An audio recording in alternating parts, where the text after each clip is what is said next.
Okay, hello everybody. Recording in progress. Thank you very much. Massive thank you to Kate and to Tom. Hello to everyone on Zoom. And I thought that was a really, really interesting and lovely speech. And I find it really hard to listen to anyone for half an hour talking. So well done. That was really, really great. My name's Luke Hallgarten. Sorry, a lot of my slides are quite dark as well, so if you can't see them, I do apologize. But let's go straight to next slide, please. So I think it's probably worth giving you a bit of context about me. I'm a circus artist, and I'm really excited to be talking here, but I think the first and most important thing to say is that, I'm not an artistic researcher, I'm not an academic, I'm really bad at sort of writing and reading, funding applications take me ages. I do really kind of identify, I guess, with a lot of metamodernism ideas, but if what I say is redactive to the sort of academic side of things, to people who kind of are really from that world, I do apologize, and I'm really excited to kind of try and learn more about it and to see if, maybe what I think we're doing isn't actually what it is, or maybe it is, who knows. I'm going to try and, through this talk, give you a bit of an overview, about myself, talk you through kind of circus and its progression over the kind of past 100 years through, maybe a potential, critical analysis, through modernism, postmodernism, this weird bit in between, and then maybe where we're going now, and then talk a bit about my company, our creative practice, other companies' creative practice, largely in Europe, less so in the UK, and then a bit about where I hope we're going. So I hope that's okay. If anyone gets bored about any of it, you can just tell me and I'll skip to other things. But I think importantly to give some context to circus artists now and circus artists in 2023 and where we come from to people kind of outside of the world, I guess my journey is quite typical within that. I started as a kid doing youth circus, recreational classes, which was just in a regional theatre, local theatre down the road from where I lived, and then started to kind of get more and more into it. I then went on to study at a circus school in London, so I did a BTEC in circus and then a degree in circus as well, which equated to a massive student loan that no one really tells you about when you're 18 and going into the performing arts, but here we are, and I'll never be able to buy a house. So after study, I studied for 3 years at that circus school in London, and then I went on to study in another circus school in Toulouse in France. And although this is sort of less so the model in the UK, in Europe and in a lot of the rest of the world, it's very much the model that you study at 2 circus schools. So you sort of start off at a proprietary school whereby you're really embedding in your technique, and that's to say your skills, your tricks. And then you go on to a further circus school, which is maybe either to develop your creative practice in a certain area or field, or to just get really, really, really good at doing flips. After circus school, I joined 2 professional circus companies. I joined No Fit State Circus, whose lovely building we're in here, and toured with them for 3 years, and also joined Gandini Juggling, who are a juggling company, and tour a bit with Charles at the back. And while doing both of these things and throughout circus school, I always wanted to make my own work and always really had that drive to kind of create and try to find kind of various avenues to do it. And I think I'll get onto that a bit later, but part of this talk and what I think is quite important to kind of study in our context is that to be a circus artist is to be a producer. What does to be a producer mean? And what does to be a creative producer mean? Which is to say, in the same way that within our work directly on stage, we're finding meaning where there wasn't any necessarily before. We also need to find new ways of doing what we're doing and new ways to keep it alive. That's a bit about me, and that's me sat on a sign. Oh, and I'm the artistic director of the Revel Park Circus, which is why I'm actually here to talk about the work that we make. So, circus as an art form, very, very briefly as a broad overview, I'd say there's very sort of clear 3 distinctions over the past 100 years of circus and its development. Next slide, please. Which starts with the sort of circus that we're all going to know and understand and appreciate as the public perception of what circus is. And so, it's loud, it's brash, it's got animals in it, it's leotards. I think that I don't know if you can see the picture in the bottom right or your bottom left of the guy in a zebra tunic holding fire with a cheetah jumping through it. I think from my limited understanding of like the modernist perspective, that image kind of sums it up quite well. It is, humans are the greatest. Let's spray hairspray through every aspect of the ozone layer that we possibly can. Of course, you'll be able to buy a house, buy 1,000 houses, keep drilling for oil. Why not? And you know what? I think I wish I'd lived in that time, really. Do you know what I mean? It would be so good. And I think, it's quite interesting how brash and brazen the circus was, and that it just kind of kept growing and growing and growing and growing and growing into this weird, enormous beast. That then, as we started to kind of question things through society, I think brought us onto sort of the next vogue in circus, which sort of was around the 80s. Next slide, please. Which was around the birth of companies such as No Fit State Circus, Archaeos, Cirque Plume, Circus Oz, they're kind of the big ones. And this is where the idea of new circus or Novus Cirque started to come in. So crucially, these companies largely still performed in circus tents in the big tops. They were largely still nomadic and touring around. They did start to enter into more public spaces and into theatrical settings. And the movement here really started to shift towards something that was a bit more of an examination of the human condition rather than just a pure celebration of the fact that we were burning the world. These companies, I think, crucially really kept the spectacle element of what they were doing, and that technique was still very much embedded. I'm going to use the word technique quite a lot, and that is skill. That is directly a juggler being able to juggle 7 balls, acrobat being able to do 2 backflips. That's kind of, when I say technique, that's what I mean, just to try and give context to it. From these companies, the next stage in kind of development was the contemporary circus model. Sorry, I don't know why I do air brackets in that, but yeah, next slide, please. And here we move very much more into theatrical base, and I think this is really where we can start to see a level of postmodern perception really embedding into circus, which was this idea of I have a friend who's very into this kind of style, and he's a very, very good acrobat, and he says, yes, I could do a backflip, but what is the point? And I think that really summed up quite an era of contemporary circus performance and development in black box theaters, which was it was really coming from the artist to a large degree. It also kind of tied in with circus becoming much more subsidized, particularly in the UK, but in France as well. And so a real focus on particularly in France, but to a degree in the UK as well, a focus on what the artist wanted to make rather than what an audience would necessarily appreciate. And I think there's the really interesting contradiction within this for me is that there was still a display of skill within this. I think if you look at the image in the top right corner, strong man lifts woman in underwear, but we're examining the human condition, and isn't it awful? And I could do a backflip, but why would I? There's kind of remained this real contradiction in circus, and to be honest, I sound quite disparaging about this form, and I honestly, there's some really pivotal pieces that have changed my life that I've seen. I don't want to totally crap on it 100%, but it's not the work that I want to make. And looking around, it's not the work that my peers want to make. And when I say my peers, this is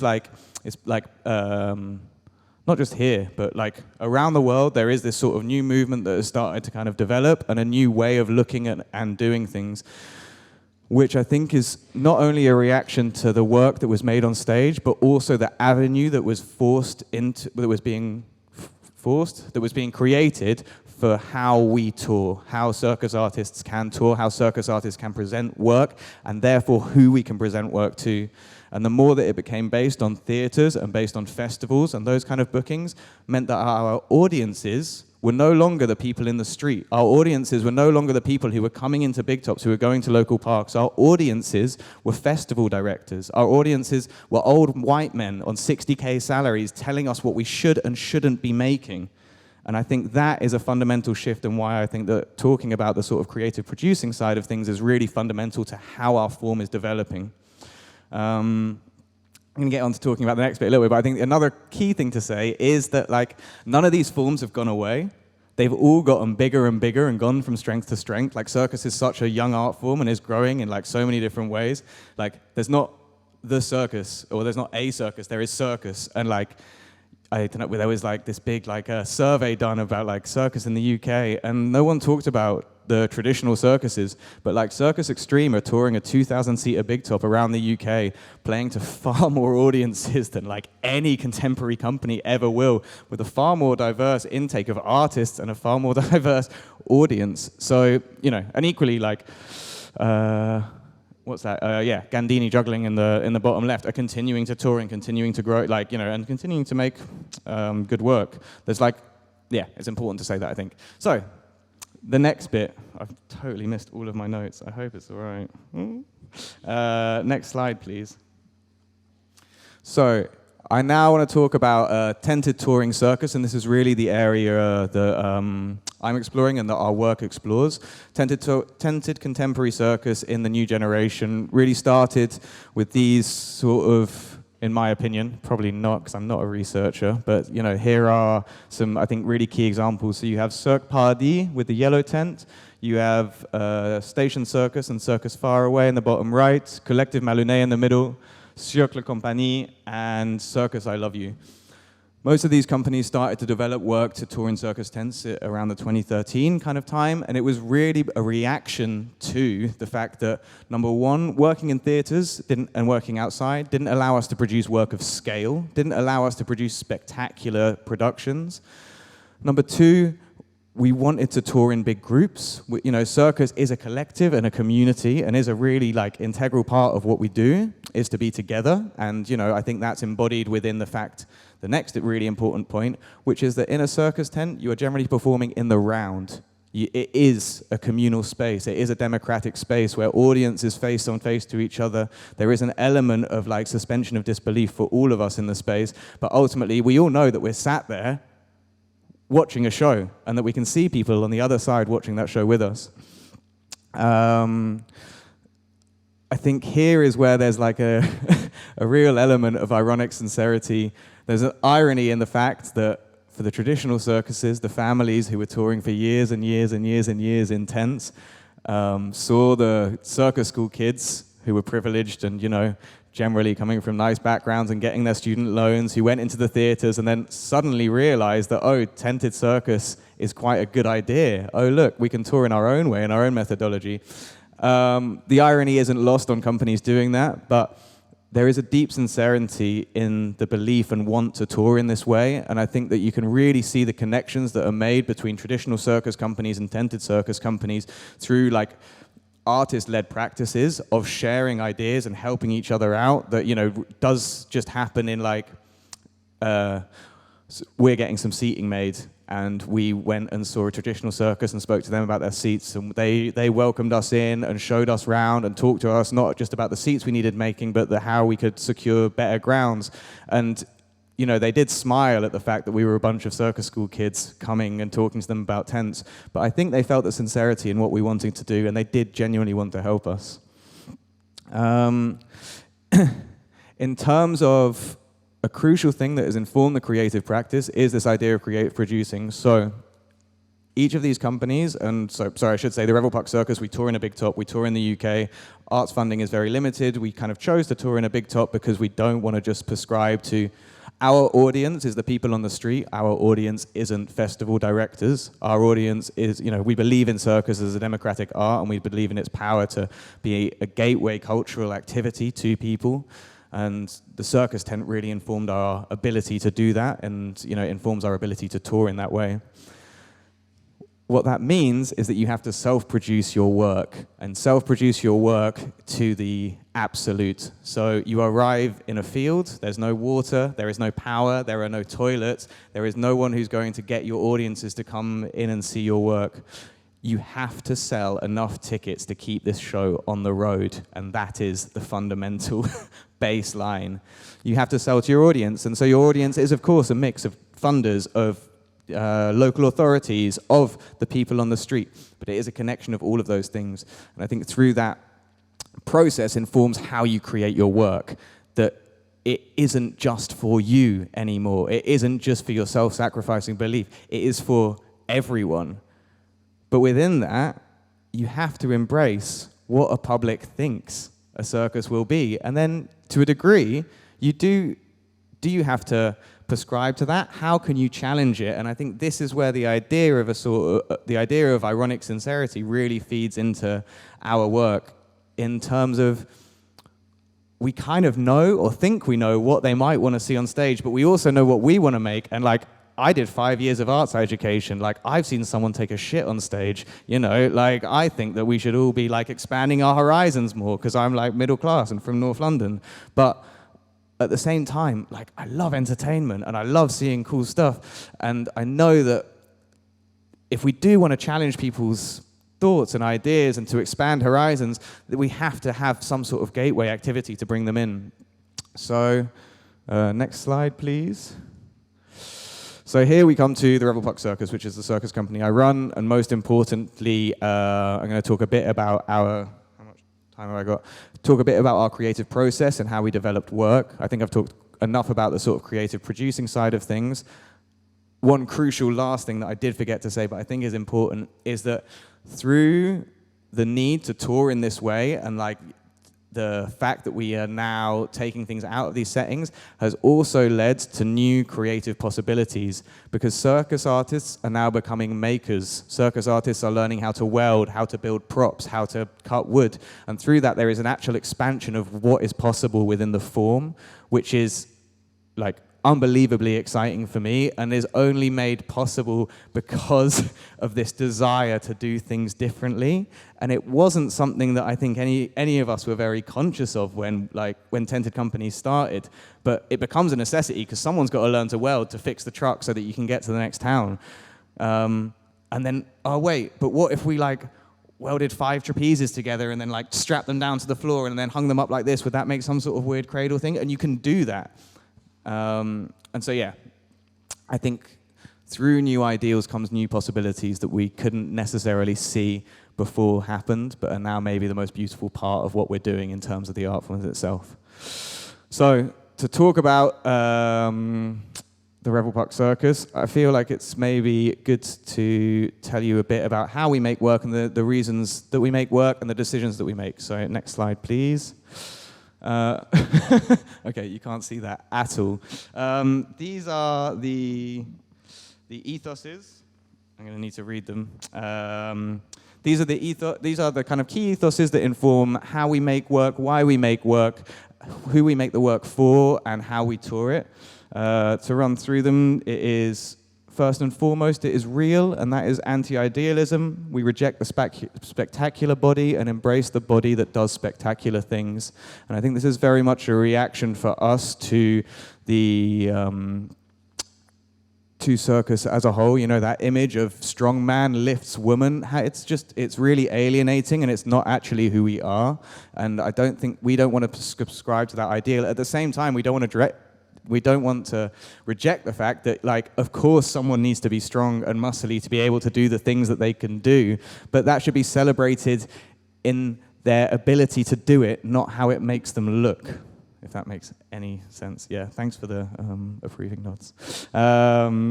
Next, popular. This is obviously quite a difficult word in, you know, particular sort of like the zeitgeist of time at the moment, in terms of Nigel Farage and Donald Trump and all of the sort of political theories kind of surrounding it. But, you know, I wrote this in 2019, and I think it felt kind of prevalent when I was sat in my caravan on my own. And that is that our work is for and of everyone, and the work is as much defined as who it is made for as who it is made by. The work is as much defined by who it is made for as who it is made by. And that is to say that our audience is central to the decisions that we make. We want to make work that is accessible, that is broad, that can touch people from every walk of life. And if you aren't considering that within your creative process, then it's going to be difficult to achieve, our personal opinion. Which leads us on to the dramaturgy, and that is to create a logic and have a universe and to develop a world and understanding the reason for your work. Without comprehension, there is no conviction. Is that the right way around? Yeah. Without comprehension, there is no conviction. You have to understand why you are making the creative decisions that you are making on stage and have to be informed by them. Of course, we're going to make mistakes, but my God, we should try. You know, there was like, in our current show, Amani, who's a black woman, does like, she does this piece with this thing on the floor, and she had to put a mat down because the thing was very hot. And then a friend came to see the show and said, oh, this looks a bit odd because it looks a bit like a prayer mat, like an Islamic prayer mat that you're putting down on stage. And like, we were really trying to have all the like comprehension of like an understanding of the context we were in, but you know, we missed that. And so you have to be okay with missing that, but also identify it and then rectify it. And I think that, I don't know if that's a kind of helpful example of like, I'm not saying that we are all knowing, I'm just saying that we're trying. And you know, punk, do it yourself, define the work for ourselves, reject the stuffy gatekeepers, put our work on in front of their gates. I think I've talked kind of enough about that. Set precedent, and that is to set our own guidelines and go above and beyond in our positive impact on our environment and our company and the world around us. I think this is just sort of a broader question around like the systemic issue of hierarchy within the arts and, you know, sort of within the structures that we have across Europe of like, you know, the brunt always falls on the people on the ground. The people on the ground, and that's the artists, that's the technicians, that's the drivers. It is them who work the longest hours, who get paid the least, who get the least reward and have the least security. And so for us, it's vital, really vital, that we are focused on making sure that people are okay.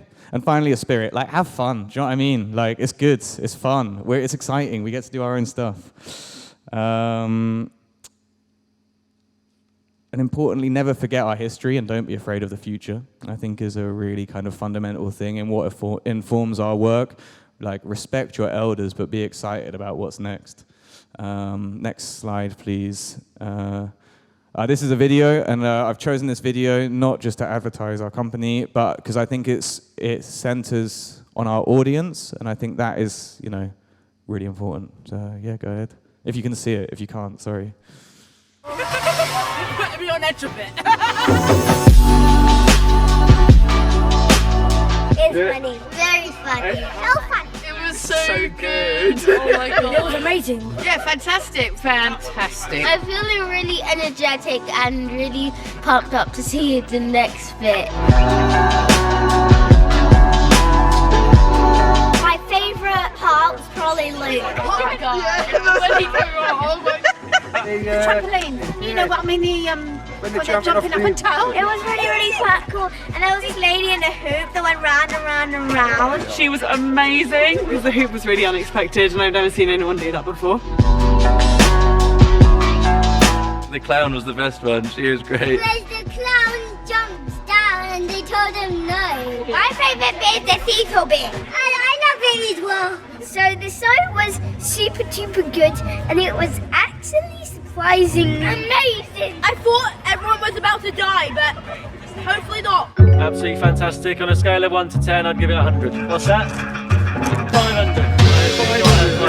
I'll put it like a 9 out of 10. 10 out of 10. 10 out of 10. Sum up the show in 3 words. Lots of fun. Very, very good. Extravagant. Slow. Fantabulous. Yeah. Fabulous. Fantastic. Hilarious. Have you ever been to a circus show before? No, this is my first time. Would you recommend it? Yeah. Thank you so much. You're welcome.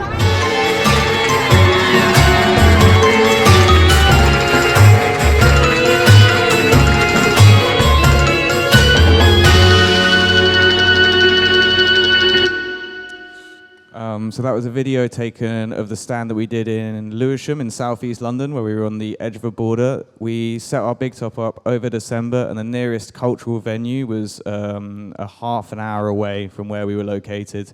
Our audience was 9,600 people, and 89% of them came from within a 5-mile radius of our big top.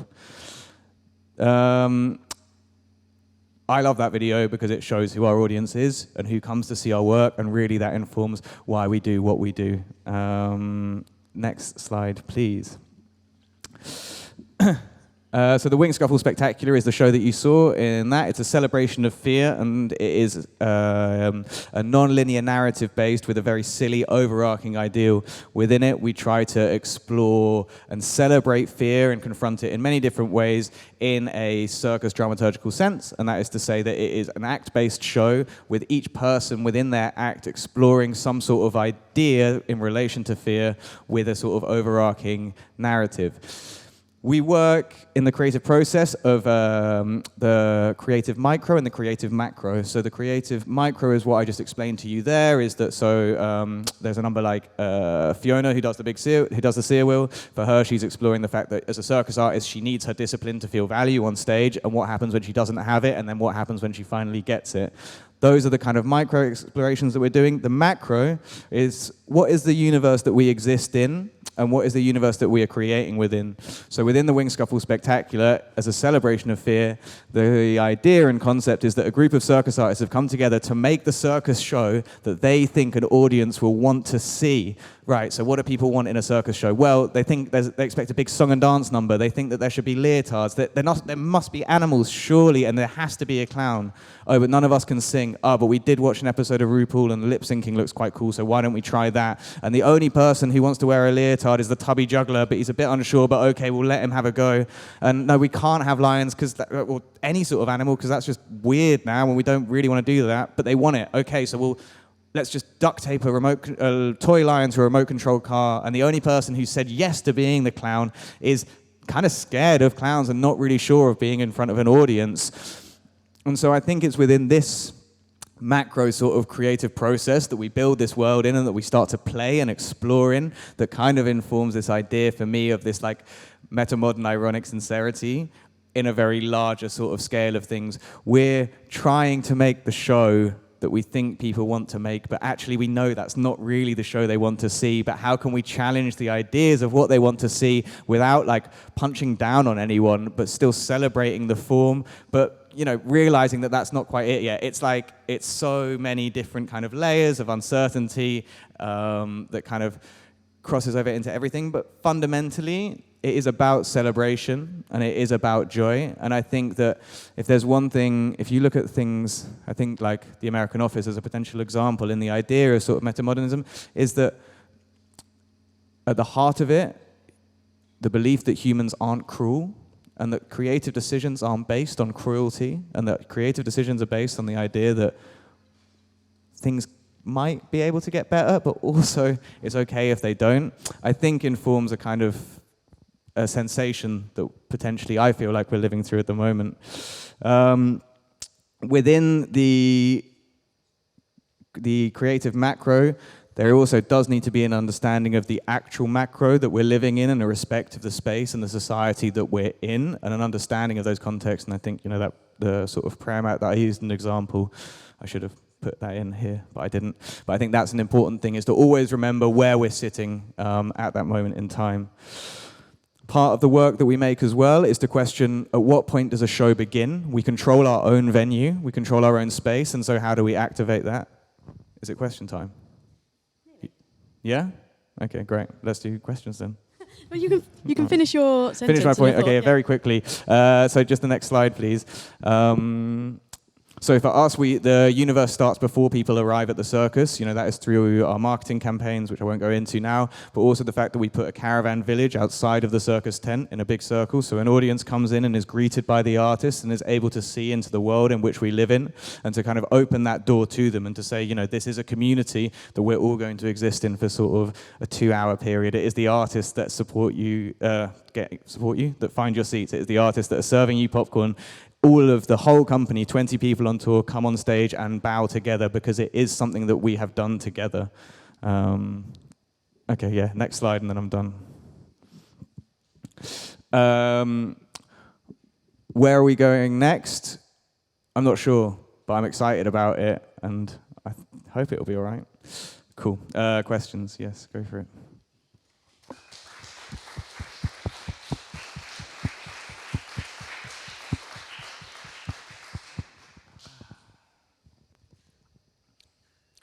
I have the mic in my hand, although it's not working, James. Is it working? Oh yeah, now it's working.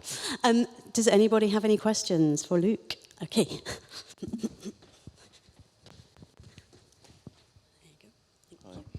Hi, Luke. I enjoyed that. Thank you very much. It's not really a question. I'm quite interested in you playing with that dichotomy. I found it a lot older than you. Was performing a long time ago, and met AHRC and all those sorts, and just loved being in that environment and watching those circuses. And I've come to sort of see a greater perspective on where they sat and where the other companies sat. I love the fact that I love the fact that you are playing with a dichotomy between the reverence for the past and the ambition for the future. And your story about the seats I found really interesting because, of course, yeah, in a way, everything you're saying is fascinating, but it's all the same, as well as being all different. And I think that's, you know, going back to the original Keynote, is where this is really interesting. And we live in that dichotomy constantly. And for those of us who've been performing a long time and look back, I just love having not known that stuff then and watching you go through that now. And I don't even know it now, but I love hearing you articulate it so clearly. And I love you calling yourself, you know, circus school kids and all that, you know, and just everything you're doing. I mean, all the stuff you've talked about is reminiscent of so many other traditions in theatre and performance and reaching out to an audience and, you know, I mean, I remember trying to scare my audience, you know, I wanted them to walk out and they never did because I realised actually I'm just working in a middle-class arena, you know, in a middle-class sort of form. So the fact that you are in Lewisham, I'm a South Londoner, you know, you're drawing people in is wonderful. But circus has always done that, hasn't it? But I thought you really articulated clearly that ambivalence and place that you sit in. So thank you for that. Yeah, I can never stress enough that like we are not reinventing the wheel. People have been doing this for a very long time. You're still going round the wheel, and that's fantastic. Oh, always, yeah. Next to you. At one point you said that performing in the round is a democratic space and a democratic performance arena. I wondered if you could say anything more about that, why you think that's the case.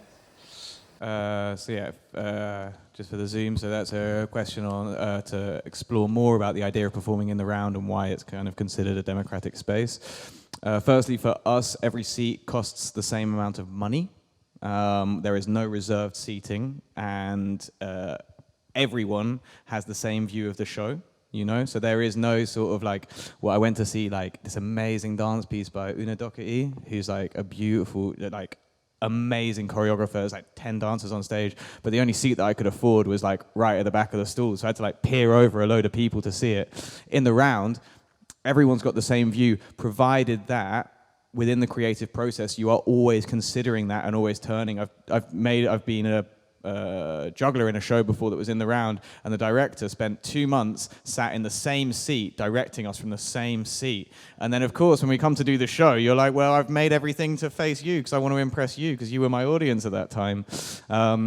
So yeah, I think that's kind of fundamental to it. You know, there's obviously a price point, but it is about the fact that everyone has the same view of the space. It's also very like tightly packed in, and then I think there's also like the democracy of the group, of like, you know, you're all in this together because maybe you're all in it together in a theatre as well, and I'm over-romanticizing it, but I do feel like the idea of being able to see each other across the ring is something that's like really beautiful. Does that answer the question? Cool. Thank you. Any more? Thank you. Thanks. Thank you. I really enjoyed that. It's really important that this is documented because since the mid-18th, 17th century, a lot of the circuses, I don't want to say the circus, because it's not one thing, it never has been, but a lot of its evolution hasn't been well documented, yeah? And that's what circus historians are doing to try and unpack and tease out, you know, the complexities of the form as it has changed and evolved in different countries. So I just want to say, please document this. I hope you are, because it's important. And there, while we can look at this and say there's so many similarities with touring circuses in other parts of the world, and yet you are bringing new things to it. So this is important to record that. That's it from me. Yes, can I also say it's fascinating how going back to when circus actually began, when Philip Astley was doing it, he was doing performances in costume are in themselves ironic. The drunken tailor riding and not being able to ride, that was the joke. So it then became far more of look how clever we are, look how accomplished we are, but right at the beginning, Astley and Hughes and the others were playing, particularly with horsemanship, with their own, the difficulty of what they were doing. But yes, we could really do it. So I think it's wonderful that sort of in some ways you are sort of reinventing the German wheel, if you get my point.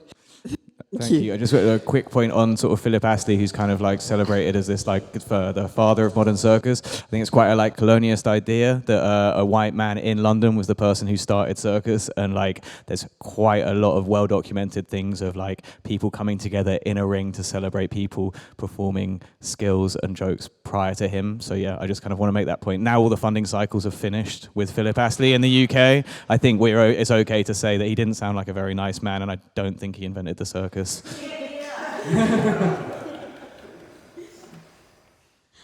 Okay, that sounds like potentially a good note to end this session on, unless anybody has anything burning that they'd like to add. Cool. In that case, you're free to go and have some tea and coffees back in the parlour. And we'll call you back in. A better microphone, and we don't need slides for the next one, so again I apologise for the lighting situation. I can send copies of this around after today if people same for you online Zoomers. So yes, please enjoy your break and we'll see you soon.